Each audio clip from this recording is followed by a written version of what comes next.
एक और अपडेट आपसे शेयर करें। सुप्रीम कोर्ट में जस्टिस काजी फाइज ईसा के खिलाफ सदारती रेफरेंस से मुताल्लिक फैसले में जस्टिस मंसूर अली शाह का इख्तलाफी नोट 65 सफ़ात पर मुश्तमिल है, जबकि जस्टिस मकबूल बाकर का इख्तलाफी नोट 68 सफ़ात पर मुश्तमिल है। सुप्रीम कोर्ट के जज जस्टिस मंसूर अली शाह के इख्तलाफी नोट के मुताबिक शिकायत कुनंदा को जस्टिस काजी फाइज ईसा की अहलिया का स्पेनिश नाम मालूम होना हैरान कुन है।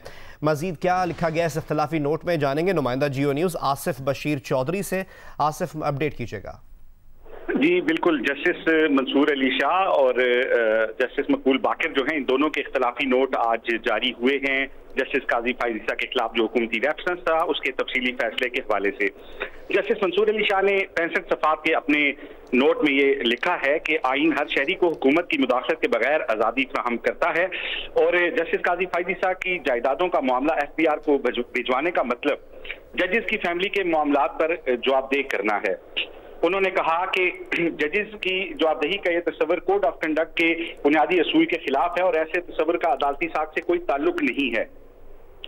अपने इख्तलाफी नोट में उन्होंने ये भी लिखा है कि अदलिया की आज़ादी और अदलिया के एहतसाब पर कोई समझौता नहीं हो सकता और उन्होंने ये भी कहा कि अदलिया की आज़ादी और एहतसाब दो अहम सतून हैं। ये दोनों सतून मिलकर अवाम का एतमाद और अदालती निज़ाम की सदाकत को कायम रखते हैं।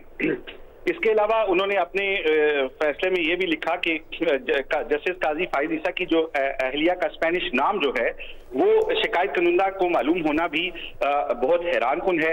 इसके अलावा शिकायत कुनंदा की जस्टिस काजी फाइज ईसा की अहलिया की लंदन जायदादों तक रसाई भी हैरान कुन है।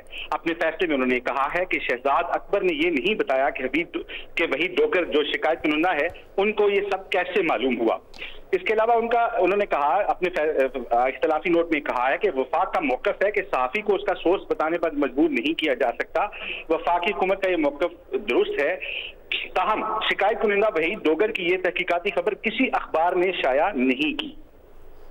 ताहम वहीद डोगर ने जज के खिलाफ एक्शन के लिए शिकायत दर्ज जरूर करवा दी।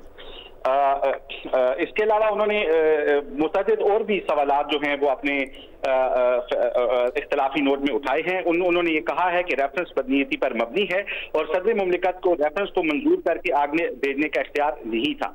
इसके अलावा उन्होंने ये भी कहा कि जस्टिस फाइज ईसा की अहलिया और बच्चों को बुलाकर सुना गया और ना ही फरीक बनाया गया इस रेफरेंस से पहले और वफाकी हुकूमत या उसके इदारे जज के कंडक्ट पर सुप्रीम जुडिशल काउंसिल को शिकायत नहीं कर सकते। उन्होंने कहा कि जस्टिस काजी फाइज ईसा का खानदान जो है उसको भी दीगर शहरियों की तरह आज़ादी और तहफ़्फ़ुज़ हासिल है।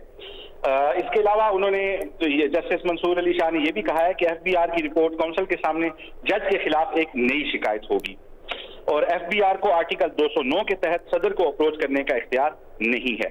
तो ये जस्टिस मंसूर अली शाह जो हैं उनका इख्तलाफी फैसला था और इसके अलावा जो है जस्टिस मकबूल बाकर उन्होंने भी अपना तफसीली फैसला जो है वो इख्तलाफी नोट जो है वो दिया है और उनके इख्तलाफी नोट के जो अहम नुकात हैं उसमें उनका ये कहना है कि रेफरेंस कलअदम करार देने के बाद जज के अहले खाना की जायदादों और उनके टैक्स से मुतल्लिक मामलात अवामी मफाद के जुमरे में नहीं आते। इसके अलावा जस्टिस मकबूल बाकर ने अपने इख्तलाफी नोट में यह भी कहा है कि FBR कवानीन के मुताबिक 2002, 2004 और 2013 तक खरीदी गई जायदादों के सोर्स ऑफ इनकम से मुतल्लिक मामले की तहकीकात नहीं हो सकती। इसके अलावा जस्टिस मकबूल बाकर के इख्तलाफी नोट में यह भी कहा गया है कि जस्टिस काजी फाइज ईसा पर लगाए जाने वाले इल्जामात बेबुनियाद और बदनीयती पर मबनी हैं। जी बहुत बहुत शुक्रिया आसिफ हमें अपडेट करने के लिए।